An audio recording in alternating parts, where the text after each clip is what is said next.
You stop the puck, you head back for your crease, and unfortunately, the pass came a little quick and hit the back of my leg and bounced in the net. Again, it's one of those things where happens.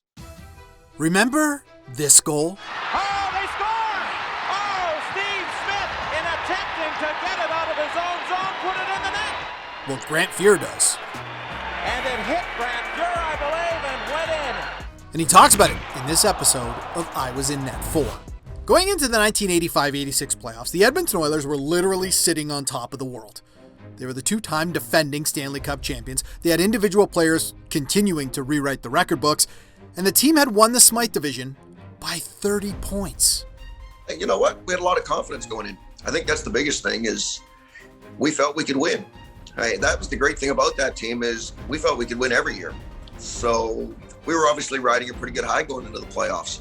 After sweeping the Canucks in 3 games, the Edmonton Oilers were on a collision course with their biggest rival, the Calgary Flames, aka the Battle of Alberta. You always want to beat Calgary. You know you had a good year if you beat Calgary. One, it's fun. I mean, having grown up in Edmonton, you see it in every sport. And you can kind of picture it this way. We love you win or tie, just don't ever lose to Calgary. The two cities don't really appreciate each other. How's that? And pretty much everyone knew this series would not be a short one. The two teams were pretty equal.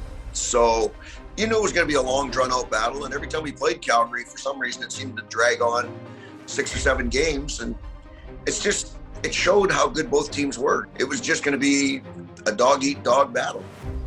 Boy, was it ever.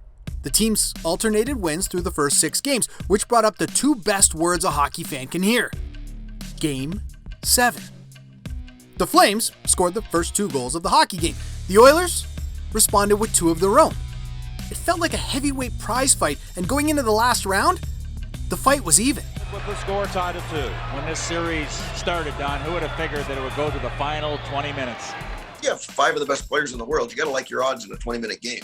Everybody was pretty calm. I mean, we knew what we had to go out and do, and as it turned out, it just didn't work out that way. Okay, when most people think about or see the replay of the famous Steve Smith own goal, the clip starts right about here. But if you rewind the tape just 10 seconds, you'll see it all started with the Oilers, and specifically Mark Napier, with a point-blank chance to take the lead. How different would hockey history be if Napier beat Vernon with this shot? You know what? I've never ever thought about that. So it's funny, you lose track of all those sort of things when something bad happens. And something bad did happen. Second period on Steve Bozak. Oh, they score! Oh, Steve Smith put it in the net. You stop the puck, you head back for your crease, and unfortunately, the pass came a little quick and hit the back of my leg and bounced in the net. Again, it's one of those things where happens. I felt it would have hit me in the back of the leg. Right? But you also try and find it. Right? That's the unfortunate part. Is you have a goal like that, things seem to go by really quickly. So, did it make us better? Yeah. Do we all wish it would have never happened? Most definitely. And Steve Smith was certainly in that camp, especially considering this happened on his 23rd birthday. And the player who got credit for the goal was someone named Perry Berezin. Hometown, Edmonton, Alberta. In fact, just 2 years earlier, he was here at the Oilers parade celebrating their first Stanley Cup.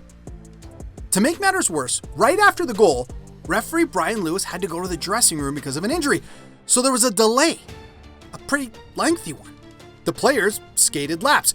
The fans, they did the wave, and Steve Smith had to sit and wait while replaying the worst moment of his career over and over again in his head. For him, it was probably the longest 5 minutes of his life. But at the same time, our guys were still focused on winning. I mean, we still thought we could win the hockey game. You still think you can win, so that's what you're focused on. Well, will Steve Smith be the GOAT of this Smythe Division Final? And with 14:46 remaining, the Oilers threw everything at Mike Vernon and the Flames. But try as they might, they couldn't find the back of the net. And that Steve Smith own goal ended up being the difference. And while the outside world was quick to point the finger at Steve Smith for the loss, his Oiler teammates were doing no such thing. I mean, that's the one great thing about our team at that time is it's a big family. It's no one guy's fault. we win as a team, we lose as a team, and we all knew that. So we're all unhappy, so you move on with it. In the short term, it was miserable. In the long term, it probably made us better. And the Oilers would be better. The very next season, they would once again finish first and faced another Game 7, but this time it was in the Stanley Cup Finals. They would win that Game 7 over the Flyers and reclaim their top spot on the mountain. And after Wayne Gretzky fulfilled his role as captain and lifted the Stanley Cup, there was just one player he was looking for. And that's the kind of guy that Wayne is. I mean, I think that's the biggest thing, is that's something he would never forget. The great thing about Smitty is he was very resilient. And the fact that it didn't affect his play whatsoever, I mean, it could have ruined a guy's career. Being that your rookie year, the fact that it didn't interfere with his game and he played with as much confidence as he did shows the inner fortitude that he had. Winning makes the sting from previous mistakes a lot less painful. In fact, the Oilers actually got to a point where they could rib Smith about, the worst moment of his career. You know what? Our guys made light of it training camp the next year. There were a lot of jokes that went on about it. There's no question. There are some things in the dressing room that can be ruthless at times, so there were the odd jokes thrown out about it. I mean, that's the beauty of a family, is you can do that and you can get away with it.